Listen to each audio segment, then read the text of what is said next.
નમસ્કાર વિદ્યાર્થી મિત્રો, હું છું પ્રશાંત અઘારા. ડિજિટલ પ્લેટફોર્મ ટેકનોસટાસેટ પર આપનું હાર્દિક સ્વાગત કરું છું. તો વિદ્યાર્થી મિત્રો, જ્ઞાન સેતુ ગણિત ધોરણ 7 પ્રકરણ 2 પાર્ટ 2ની શરૂઆત કરીએ. વિદ્યાર્થી મિત્રો, ગયા પાર્ટ 1ની અંદર આપણે ચર્ચા કરી ગયા, ત્યાંથી આપણે આગળ વધીએ. હવે આ પાર્ટની અંદર શૂન્ય દ્વારા ભાગાકાર. તો વિદ્યાર્થી મિત્રો, શૂન્ય દ્વારા ભાગાકાર એટલે કે કોઈ એક સંખ્યા વડે ભાગાકારનો અર્થ જ એ છે કે તે સંખ્યાની વારંવાર બાદબાકી કરવી. તમે કોઈ એક સંખ્યા આપણે લઈએ અને એના સંખ્યા વડે ભાગાકાર જ્યારે કરીએ છીએ તો એનો અર્થ જ એ છે કે તે સંખ્યાની આપણે વારંવાર બાદબાકી કરીએ છીએ. તો વિદ્યાર્થી મિત્રો, જોઈએ કે અહીંયા 20/5 કર્યા છે તો શું કરીએ છીએ ખરેખર?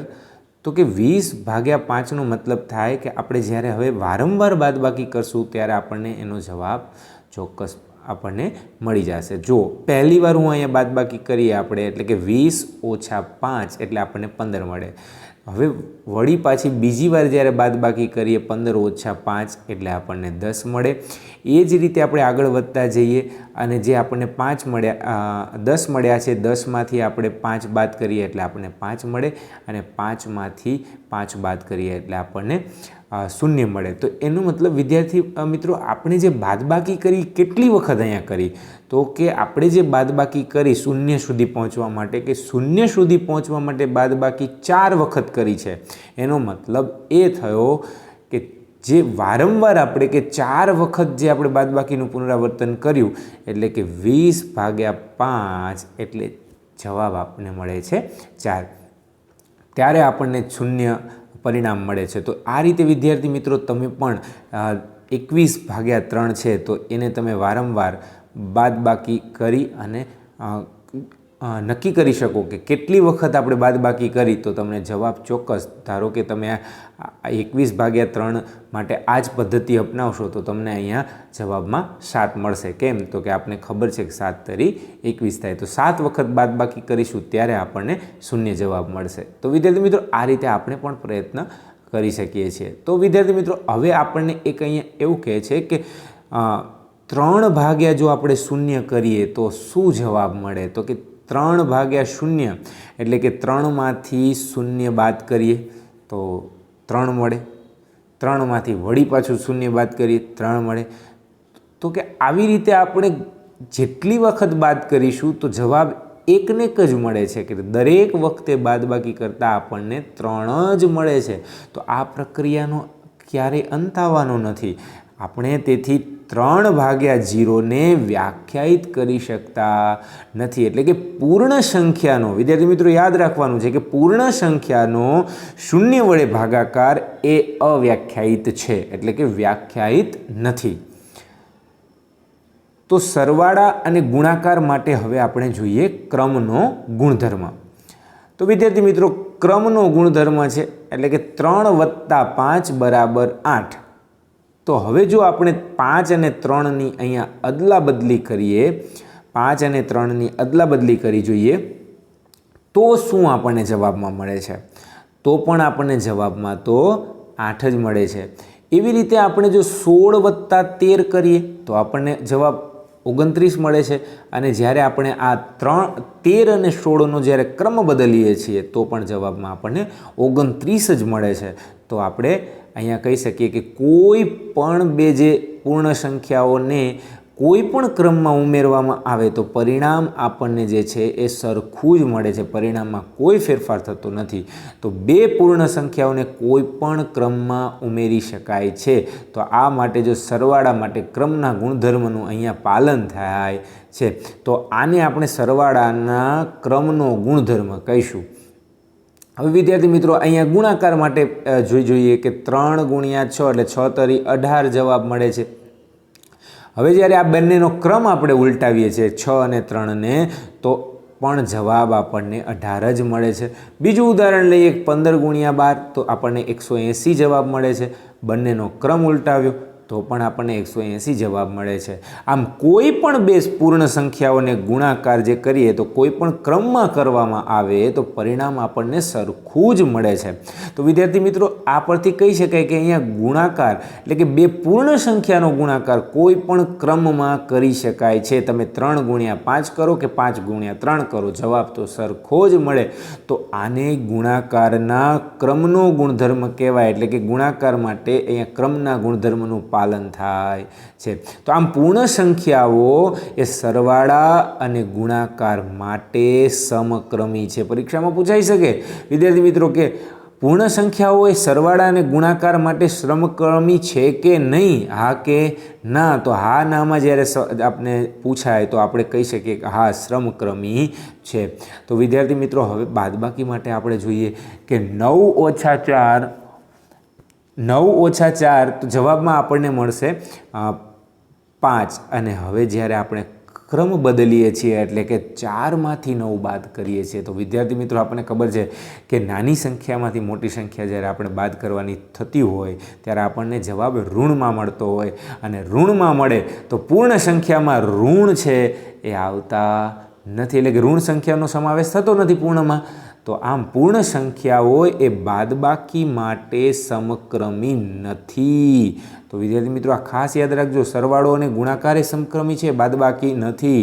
હવે આપણે ભાગાકારની વાત કરીએ કે 9/3 કરીએ તો આપણને 9/3 કરીએ વિદ્યાર્થી મિત્રો તો આપણને જવાબમાં 3 મળે છે। તો બરાબર આપણે કહી શકીએ કે આપણે જવાબ 3 મળ્યો। પણ હવે જો આપણે આને ક્રમ ઉલટાવીએ એટલે કે ક્રમ ફેરવી નાખીએ અને 3/9 કરીએ તો આપણે જો આનો ભાગાકાર ચલાવવો હોય તો અહીંયા જે જવાબ મળે છે એટલે કે 1/, ખરેખર આપણને જવાબ મળે 1/3 જે જવાબ મળે, એટલે જે પહેલાંનો જે જવાબ છે એ માત્ર 3 હતો અને અહીંયા 1/3 મળે, એટલે કે જો આપણે ભાગ ચલાવીએ તો અહીંયાથી જ આપણને ખબર પડી જાય છે કે અહીંયા માત્ર ને માત્ર 3 જવાબ છે અને 3/9, એટલે કે ખરેખર જો આપણે આગળ ભાગ ચલાવીએ તો 1/3 આપણને જવાબ મળે છે। તો વિદ્યાર્થી મિત્રો બંનેના જવાબમાં ફેરફાર છે, એટલે કે જે પૂર્ણ સંખ્યા આપણને અહીંયા મળતી નથી। તો પૂર્ણ સંખ્યાઓ ભાગાકાર માટે સમક્રમી નથી। તો હવે આપણને યાદ રહી જશે કે સરવાળા અને ગુણાકાર માટે પૂર્ણ સંખ્યાઓ એ સમક્રમી છે, પણ બાદબાકી અને ભાગાકાર માટે સમક્રમી નથી। તો વિદ્યાર્થી મિત્રો આ રીતે તમે અન્ય બાદબાકી અને ભાગાકાર માટે પૂર્ણ સંખ્યાઓ સમક્રમી છે કે નહીં એ તમારે જાતે ચેક કરવાનું છે। અને ખાસ જો આપ આ ચેનલ પર નવા હોય તો તમે લાઇક, શેર એન્ડ સબસ્ક્રાઈબ ચોક્કસ આ સબસ્ક્રાઈબ બટન પર આપ સબસ્ક્રાઈબ કરશો તો આપને વિડીયો તમને ઝડપથી મળતા રહેશે। તો સરવાળા અને ગુણાકારના હવે જૂથના ગુણધર્મોની વાત કરીએ તો અહીંયા ઉદાહરણ દ્વારા આપણે સમજીએ કે 3 + 4 + 5 એટલે કે 3 અને 4નું એક કાઉન્સમાં જૂથ બનાવ્યું છે અને એ બંનેનો સરવાળો કરીને એમાં 5 ઉમેરવાના છે। તો પહેલાં 3 + 4 એટલે 7 આવશે અને એમાં 5 ઉમેરીએ એટલે આપણે જવાબ 12 મળશે।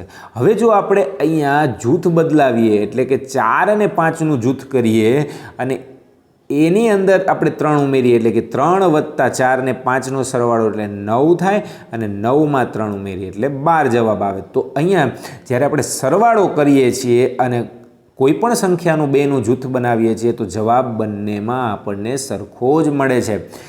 તો આપણે વાત અહીંયા કહી શકીએ વિદ્યાર્થી મિત્રો, અહીંયા જે આપણને બાજુમાં આપ્યું છે એ ટપકા દ્વારા સમજણ આપી છે કે અહીંયા 3 અને 4નું એક જૂથ બનાવ્યું એમાં 5 ઉમેર્યા છે, અહીંયા 3 અને અહીંયા બીજા 4 અને 5નું જૂથ બનાવ્યું છે, જવાબ આપણને બંનેમાં સરખો જ મળે છે। તો 2 કરતાં વધુ પૂર્ણ સંખ્યાઓનો સરવાળો કરવો હોય ત્યારે કોઈ પણ 2 સંખ્યાના જૂથમાં ત્રીજી સંખ્યા ઉમેરતા પરિણામ સરખું જ મળે। તો આને આપણે સરવાળાના જૂથના ગુણધર્મો કહેવાય। એટલે કે અહીંયા પૂર્ણ સંખ્યાની અંદર જ્યારે પૂર્ણ સંખ્યાની વાત કરીએ છીએ ત્યારે સરવાળા માટે જૂથના ગુણધર્મોનું પાલન થાય છે। તો આ રીતે આ અન્ય સંખ્યાઓ માટે જૂથના ગુણધર્મનો ઉપયોગ કરીને તમે સરવાળો કરી શકો। તો વિદ્યાર્થી મિત્રો આપની નોટબુકના જાતે પ્રયત્ન કરી જુઓ કે અહીંયા તમને આપેલા જે ઉદાહરણો છે જાતે ગણવામાં એ ખાસ તમે પ્રયત્ન કરો કે પહેલાં અહીંયા ધારો કે એક સંખ્યા આપી છે તો પહેલાં આની અંદર તમે આ 2 સંખ્યાનું જૂથ બનાવો અને એની અંદર 112 ઉમેરો, પછી તમે આ 2 સંખ્યાનું જૂથ એટલે કે 109 અને 112નું જૂથ બનાવો ને એની અંદર 348 ઉમેરો. તો આ રીતે તમે જૂથ બનાવી અને જાતે પ્રયત્ન કરી જુઓ કે ખરેખર અહીંયા આ ગુણધર્મનું પાલન થાય છે કે નહીં. તો વિદ્યાર્થી મિત્રો, હવે આગળ આપણે જોઈએ, ગુણાકારની વાત કરીએ તો કે જ્યારે આપણને એક સંખ્યા આપી છે 2 × 5 અને એ બંનેના ગુણાકારને આપણે 3 વડે આપણે ગુણવાનું છે, એટલે કે એક જૂથ બનાવી અને ગુણાકાર કર્યો છે. તો વિદ્યાર્થી મિત્રો, ખાસ અહીંયા આપણે એ જોવાનું છે કે 5 × 2 એટલે 10 અને એનો ગુણાકાર 3 સાથે કર્યો છે, તો 10 તરી 30, આપણે જવાબ 30 મળ્યો. હવે જે ગ્રુપ બનાવ્યું છે એટલે કે જૂથ બનાવ્યું છે એ પહેલાં હવે 5 અને 3નું જૂથ બનાવી અને 5 તરી 15 થાય અને એનો ગુણાકાર આ 2 વડે 2ની સાથે કરીએ તો 15 દૂને 30 થાય. તો આપણને જવાબ એ સરખો જ મળે છે. તો અહીંયા એ જ વાત થઈ કે આપણને 5 5ના જે છે તો અહીંયા 10 જે આ બતાવ્યું છે બાજુના ચિત્રમાં, તો કે અહીંયા 10 × 3 એટલે કે 10 10 10 ના 3 સેટ આપણને આપ્યા છે. એવી રીતે અહીંયા 15 15ના 2 સેટ આપ્યા છે. તો આપણે આના દ્વારા સમજી શક્યા કે જવાબ બંનેમાં સરખો આવે છે. વિદ્યાર્થી મિત્રો, તો આમ 2 કરતાં વધુ પૂર્ણ સંખ્યાનો ગુણાકાર કરવાનો હોય ત્યારે કોઈ પણ 2 પૂર્ણ સંખ્યાનું તમે જૂથ બનાવી શકો અને તેનો ગુણાકાર મેળવવામાં આવે છે અને જે પરિણામ મળે એનો ગુણાકાર એ ત્રીજી સંખ્યા સાથે કરવામાં આવે છે. તો આ રીતે આપણને જવાબ તો સરખો જ મળે છે. તો આને પૂર્ણ સંખ્યાઓના ગુણાકાર માટેના જૂથનો ગુણધર્મ કહેવાય. તો અહીંયા પણ એ ગુણાકાર માટે જૂથના ગુણધર્મનું પાલન થાય છે એવું આપણે કહી શકીએ. તો વિદ્યાર્થી મિત્રો, આ રીતે તમે સરવાળા માટે પછી અન્ય જે જાતે ગણિતની અંદર તમને જે પ્રેક્ટિસ આપી છે તો આપ જાતે પ્રયત્ન ચોક્કસ કરજો, જેથી કરીને આપણને સારી રીતે આપ શીખી શકો. તો હવે આપણે ભાગાકાર માટે બાળકો વિચારીએ. તો અહીંયા એક ભાગાકારનું ઉદાહરણ આપ્યું છે કે ભાગાકારના ઉદાહરણની અંદર આપણે જોઈએ કે 32/4, તો કે પહેલાં એક જૂથ બનાવી દીધું કે 32 અને 4નો ભાગાકારનું એક જૂથ બનાવ્યું અને એનો ભાગાકાર પછી આપણે 2 વડે કરીએ. તો જ્યારે 32/2 કરીશું, 32/4 કરીશું એટલે આપણને ખબર છે 8 ચોક 32 એટલે આપણો જવાબ 8 આવશે અને એનો ભાગાકાર 2 વડે કરીએ એટલે આપણો જવાબ 4 આવશે. એવી જ રીતે જો પહેલાં હવે 4 અને 2નું જૂથ બનાવી અને 32, તો કે 32/4 અને 2નો ભાગાકાર છે તો કે 4/2 કરીએ એટલે આપણે જવાબમાં 2 મળે અને આગળ જે 32 છે તો 32ને 2 વડે ભાગતા આપણને જવાબ 16 મળે. તો વિદ્યાર્થી મિત્રો, અહીંયા સીધું જ આપણને દેખાય છે કે જ્યારે ભાગાકાર કરતી વખતે જૂથનો ગુણધર્મ આપણે અહીંયા કરીએ છીએ તો આ બંનેમાં જવાબ પરિવર્તન એટલે કે ફેરફાર આવે છે જવાબમાં. તો અહીંયા એ જૂથના ગુણધર્મ લાગુ પડતો નથી. તો વિદ્યાર્થી મિત્રો, આપણને તરત ખબર પડી જાય છે કે ભાગાકાર માટે જૂથના ગુણધર્મનું પાલન થતું નથી. હવે ગુણાકારનું સરવાળા પર વિભાજન. તો ગુણાકારનું સરવાળા પર વિભાજન એટલે કે અહીંયા આપણે જોઈએ કે એક આપણે 6 × 3 + 2 આપ્યા છે. તો હવે શું કરવાનું છે વિદ્યાર્થી મિત્રો? તો ઘણા વિદ્યાર્થી મિત્રો અહીંયા ભૂલ કરતા હોય છે. તો ખાસ અહીંયા જોજો કે જ્યારે કોઈ પણ કાઉન્સમાં રહેલી 2 સંખ્યાનો જે સરવાળો છે એનો ગુણાકાર અન્ય એક સંખ્યા સાથે એટલે ત્રીજી સંખ્યા સાથે આપણને આપ્યો હોય તો સાવ સરળ છે કે જે આ ગુણાકારમાં રહેલી સંખ્યા છે એને કાઉન્સમાં રહેલી પહેલી સંખ્યા સાથે પહેલાં ગુણી દો એટલે 6 × 3 એટલે આપણું એક ગ્રુપ તૈયાર. પછી જે વચ્ચે નિશાની છે બંને સરવાળાની એ સરવાળાની નિશાની મૂકો અને પછી બીજી સંખ્યા સાથે આનું શકપણ કરાવી દો એટલે કે 6 × 2. તો 6 × 3 + 6 × 2 આ રીતે આપણે અહીંયા વિભાજન કર્યું છે. તો આ ગુણધર્મને ગુણાકારનું સરવાળા પર વિભાજન તરીકે ઓળખવામાં આવે છે. તો વિદ્યાર્થી મિત્રો, હવે અહીંયા કઈ રીતે અહીંયા એનો ઉપયોગ કરી શકાય તો એ જ આપણે સાથે સાથે અહીંયા જોઈ લઈએ કે આપણે ખબર છે 3 + 2 એટલે 5 થાય અને એનો ગુણાકાર 6 સાથે કરીએ એટલે 6 × 5 = 30. તો હવે યાદ રાખજો વિદ્યાર્થી મિત્રો, અહીંયા જે જવાબ આવ્યો છે એ 30 જવાબ આવ્યો છે. તો હવે આ જ્યારે વિભાજન કર્યું અને એનો જવાબ આપણે ચેક કરીએ કે 6 તરી 18 અને વત્તા 6 દુ 12. તો 18 + 12 એટલે 30. તો એનો મતલબ કે બંનેમાં જવાબ સરખો છે. તો ગુણાકારનું સરવાળા પર વિભાજન શક્ય છે। તો એક ઉદાહરણ હજી પણ આપણે લઈ લઈએ જેથી આપણે ક્લેરિફાય થઈ જાય। તો 4 ગુણ્યા 6 વત્તા 2 આપણે પહેલાં એમનેમ ગુણાકાર કરી જોઈએ, એટલે કે સરવાળોને ગુણાકાર કરી જોઈએ। 6 વત્તા 2 એટલે આપણે 8, 8 ચોક 32 થાય, તો કે 8 ગુણ્યા 4 છે એટલે 32 થાય। તો હવે આપણે વિભાજન કરીને જોઈ જોઈએ કે 4નો શક પણ પહેલાં 6 સાથે કરાવીએ, એટલે 4 ગુણ્યા 6 અને વત્તા 4 ગુણ્યા 2 તો બરાબર 6 ચોક 24 અને વત્તા 4 દુ 8, તો 24 ને 8 આપણે જવાબ મળી ગયો, તો 32 થાય। તો આ રીતે વિદ્યાર્થી મિત્રો એકદમ સરળતાથી આપણે અહીંયા ગુણાકારનું સરવાળા પર વિભાજન કરી શકીએ છીએ। તો આ જાતે ગણીને તમે થોડી પ્રેક્ટિસ કરજો, અને આપણે ખાસ અહીંયા સમજૂતી આપણા માટે બહુ મહત્ત્વની છે।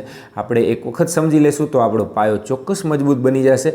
તો વિદ્યાર્થી મિત્રો, સરવાળા અને ગુણાકાર માટે જે એકમ તટસ્થ ઘટક છે એની આપણે વાત કરીએ, તો એકમ તટસ્થ ઘટકની વાત કરીએ તો ઉદાહરણની અંદર આપણે આવ્યું છે કે 5 ઓછા 0, તો આપણે જવાબમાં 5 જ મળે છે, અને શૂન્યની અંદર તમે 27 ઉમેરો, શૂન્યની અંદર 32 ઉમેરો, શૂન્યની અંદર 65 ઉમેરો, શૂન્ય એટલે 18ની અંદર શૂન્ય ઉમેરો, બધો જ જવાબ એકનો એક જ આવે। એટલે કે જે સંખ્યા, કોઈ પણ સંખ્યામાં તમે શૂન્ય ઉમેરો તો તેને તે સંખ્યા આપણને જવાબમાં પૂર્ણ સંખ્યા જે અહીંયા છે તો તેને તે જ સંખ્યા આપણને મળે છે। તો આથી આપણે વિદ્યાર્થી મિત્રો કહી શકીએ કે શૂન્યને પૂર્ણ સંખ્યાઓના સરવાળા માટે તટસ્થ ઘટક કહેવાય।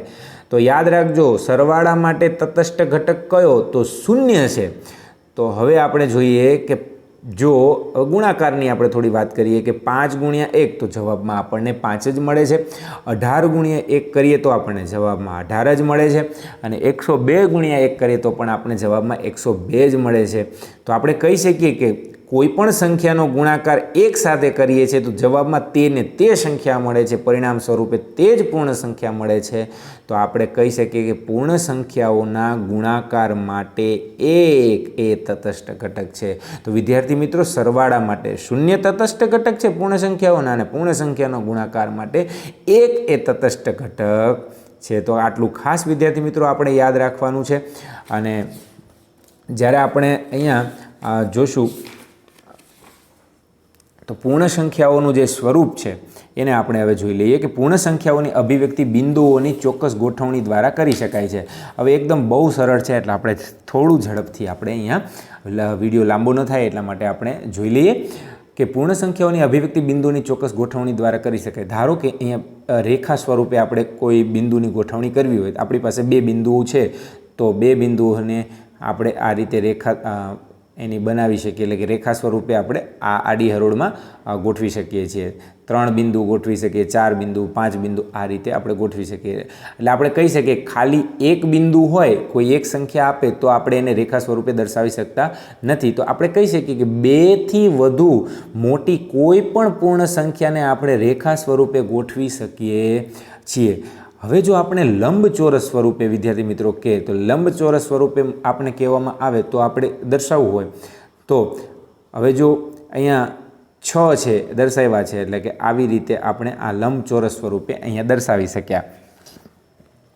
જો આપણને 5 કીધા હોત વિદ્યાર્થી મિત્રો, તો હું અહીંયા ટપકા દ્વારા તમને દર્શાવું કે 5 બિંદુ આપણને કીધા હોત, ચલો આ 1, આ 2, આ 3, આ 4 ને 5, તો આપણે લંબચોરસ સ્વરૂપે દર્શાવી શકીએ નહીં। અને જો 4 હોત તો આપણે ચોરસ સ્વરૂપે દર્શાવી શકીએ, પણ લંબચોરસ એનાથી બનાવી શકીએ। એટલે કે લંબચોરસ કેમ અહીંયા દર્શાવી ન શકીએ? જો આપણે દૂર દૂર દર્શાવીએ તો આપણે એવી રીતે દર્શાવી શકાય છે, આમ કે અહીંયા 2 બિંદુ છે અને અહીંયા 2 બિંદુ છે, તો આ રીતે આપણે આ લંબચોરસ બને તો એ રીતે આપણે દર્શાવી શકીએ છીએ। જો એ પરફેક્ટ લંબચોરસ સ્વરૂપ અહીંયા આ રીતે બિંદુઓ દ્વારા બને।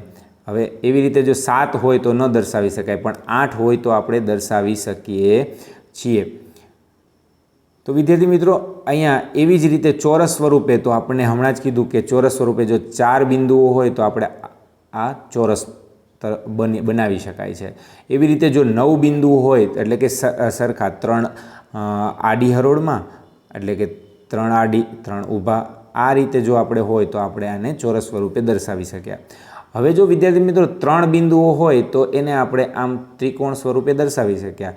એવી રીતે જો 6 બિંદુઓ હોય તો આપણે 6 બિંદુઓને પણ ત્રિકોણ સ્વરૂપે આવી રીતે દર્શાવી શક્યા. તો અહીંયા વિદ્યાર્થી મિત્રો આના દ્વારા આપણને ખબર પડે કે એક એ વિશિષ્ટ સંખ્યા છે. તો એક એ વિશિષ્ટ સંખ્યા છે. તો હવે જે આ આપણે પ્રવૃત્તિ આગળ અત્યારે જોઈએ કે ભાઈ રેખા સ્વરૂપ, લંબચોરસ સ્વરૂપે કઈ કઈ સંખ્યાઓને આપણે દર્શાવી શકીએ. તો અહીંયા તમારે જોવાનું છે કે તો 2 છે તો કે આપણે રેખા સ્વરૂપે દર્શાવી શકીએ છીએ, તો કે હા દર્શાવી શકાય.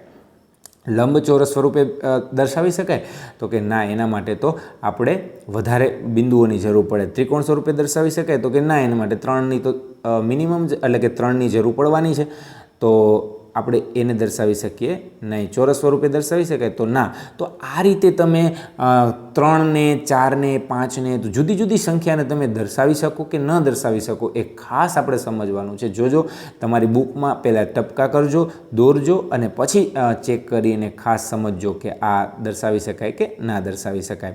તો વિદ્યાર્થી મિત્રો, હવે જે આપણે જોવાનું છે કે અહીંયા આપણે જે સ્વરૂપ અહીંયા આપ્યું છે કે 127 વત્તા 99. તો હવે જ્યારે આવો સરવાળો કરવાનો થાય, એટલે કે 99 વાળી જે સંખ્યા છે એનો સરવાળો કરવાનો થાય, તો 99 એ 100ની નજીકમાં છે. તો હવે પૂર્ણ સંખ્યા 100ની નજીકમાં છે, તો જો 100ની નજીકમાં એટલે કે 100 કરતાં 1 ઓછી છે, તો આપણે આવું કરી શકીએ કે 127માં 100 - 1 કરી દઈએ. તો 100 - 1 કરી દઈએ તો આપણે સીધું જ 100 અને 127નો સરવાળો આવડી જાય, કારણ કે 127માં 100 ઉમેરીએ એટલે 227 થઈ જાય. તો 227માંથી 1 બાદ કરો એટલે 26. તો એકદમ સરળ, એટલે કે 127માં 99 કેટલા થાય, તો સીધું આપણે આ રીતે આપણે વિદ્યાર્થી મિત્રો જોઈ શકીએ કે જો 99 છે તો કોની નજીક, 100ની નજીક, તો 100નો ઉપયોગ કરી અને આપણે આસાનીથી આ મેળવી શકીએ. તો કે અહીંયા ઉમેરવા કે બાદ કરવામાં આપણને ખૂબ જ સરળતા રહે. એવી રીતે જો 127 - 99 છે, એટલે કે બાદબાકી અહીંયા કરવાની છે, તો આપણે 99 અહીંયા બાદ કરવાના છે. તો આપણે જો આ રીતે, એટલે કે -99, તો અહીંયા સીધું જ 127 આપણે આ રીતે આપણે એનો ઉપયોગ કરી શકીએ કે -100 વત્તા 1 અને 127માંથી 100 બાદ કરીએ એટલે 27 વત્તા 1, તો આને આપણો જવાબ મળશે 28. તો આપણે જોયું કે આ સ્વરૂપથી કોઈ પણ પૂર્ણ સંખ્યામાં 9, 99, 999 પ્રકારની સંખ્યાઓને ઉમેરવા કે બાદ કરવામાં આપણને મદદ મળે છે. તો જ્યારે આપણે બાદબાકી કરીએ છીએ ત્યારે 100માં 1 ઉમેરી અને આપણે બાદબાકી કરીએ તો આપણને ખૂબ સરળ પડશે. અને જ્યારે સરવાળો કરવાનો છે ત્યારે 100માં 1 ઉમેરી એટલે 100માં 1 બાદ કરી અને આપણે આ રીતે સરવાળો કરીશું તો આપણને એકદમ આસાન રહેશે. એટલે કે બાદ અને ઉમેરવામાં બંને સરવાળા અને બાદબાકીમાં આપણને બહુ જ સરળ પડશે. તો વિદ્યાર્થી મિત્રો, ખાસ અહીંયા આપણે જોઈ લઈએ એક આપણને કે 78 ગુણ્યા 99 છે, તો 78 અને 99 એટલે કે 100 - 1, તો આનો સીધો આપણે ખ્યાલ આવી જાય કે 78 છે, તો સીધું આપણે કરી શકીએ કે ચલો 78 ગુણ્યા 100 એટલે આપણો જવાબ મળે 7800. અને એની અંદર 78 ગુણ્યા 1 એટલે -78 ગુણ્યા 1 એટલે 78. તો આપણો જે જવાબ 78 ગુણ્યા 1 78, તો આપણો સીધો જવાબ મળે 78માંથી 78 બાદ કરી દઈએ એટલે 77 22 આપણો જવાબ મળે. તો 77 22 આપણને સીધો અહીંયા જવાબ મળી જાય. તો આ રીતે આપણે આ ઉદાહરણ દ્વારા આપણે સમજી શકીએ. હવે આ સ્વરૂપથી આપણે 999 કે 999 વડે કોઈ પણ પૂર્ણ સંખ્યાના ગુણાકારમાં આપણને આ મદદ મળે છે. એવી રીતે તમે અહીંયા વિદ્યાર્થી મિત્રો ખાસ જો તો તમને અહીંથી સેજે ઉદાહરણ દ્વારા સમજાઈ જશે કે 72 છે, તો આ પ્રકારનો 72 અને 125 છે. હવે તો તરત ખ્યાલ આવે કે 125 જે છે એ 1000ના, એટલે કે 1000ને જ્યારે આપણે 8 વડે ભાગી દઈએ તો 1000ના 8 ભાગ એટલે 125. તો સીધું 1000નું સ્વરૂપ આપણે ઉપર મૂકીએ અને એને 8 વડે ભાગીએ તો આપણને તરત જ, એટલે કે સીધું આનો ગુણાકાર આપણે સહેજ સરળ પડે, કારણ કે 72 ગુણ્યા 1 કરો એટલે 72 અને પાછળ જે 3 મીંડા છે એ મૂકો એટલે 72000 આપણને મળે. ને 72000 ભાગ્યા 8 એટલે આપણે આ મીંડાને કંઈ પ્રક્રિયા કરવાની નથી, એટલે 8 9 72, 9 મૂકી દો ને પાછળ 3 મીંડા મૂકી દો એટલે આપણે 9000 સીધો ભાગાકારનો જવાબ મળે. તો આ રીતે આપણે નીચે અહીંયા પણ કરી શકીએ. તો વિદ્યાર્થી મિત્રો, ખાસ અહીંયા હવે આ જે તમે જાતે છે એ પ્રવૃત્તિ સંખ્યાઓને યોગ્ય રીતે ગોઠવીને ગુણાકાર શોધવાની પ્રક્રિયા કરજો. અને હવે જે કોષ્ટકની અંદર તમને જુદા જુદા જોડકા જોડવાના કીધા છે તો ખાસ અહીંયા ઝડપથી હું તમને બતાવી દઉં કે પહેલું જે જોડકું છે એ આપણને તરત ખબર પડી જાય કે એ ગુણાકારનું સરવાળા પર વિભાજન દર્શાવે છે. તો પહેલાંની અંદર જવાબ ડી આવશે. બીજાની અંદર જે આપણે તરત ખબર પડી જાય ગુણાકારના ક્રમનો ગુણધર્મ છે તો એ જવાબ આવશે. ત્યાર પછી આપણે જોઈએ તો અહીંયા આપણને દેખાય છે કે સરવાળાના ક્રમનો ગુણધર્મ એટલે ઈ જવાબ આવશે ત્રીજામાં. અને ચોથાની અંદર તમે જુઓ તો આપણને એ સી છે જવાબ આવશે, એટલે કે સરવાળા માટે તટસ્થ ઘટક છે. અને છેલ્લું પાંચમું છે એ ગુણાકાર માટે તટસ્થ ઘટક આપણને દર્શાવે છે. તો વિદ્યાર્થી મિત્રો આ રીતે આપણે અહીંયા આ ચેપ્ટરને એટલે કે પ્રકરણ 2ને આપણે પૂર્ણ કરીએ છીએ. તો ખૂબ જ આપણને સમજાયું હશે. અને જો આપણે આવા જ વિડીયો અવનવા જોવા માટે આપ આ ચેનલને સબસ્ક્રાઈબ કરશો અને અન્ય વિદ્યાર્થીઓ સુધી પહોંચાડશો તો આપણે અહીંયા આગળના ચેપ્ટર સુધી આગળના ચેપ્ટર માટે આપણે તૈયાર થઈએ. ત્યાં સુધી એક નાનકડો વિરામ લઈએ. તો અસ્તુ. જય હિન્દ, જય ભારત.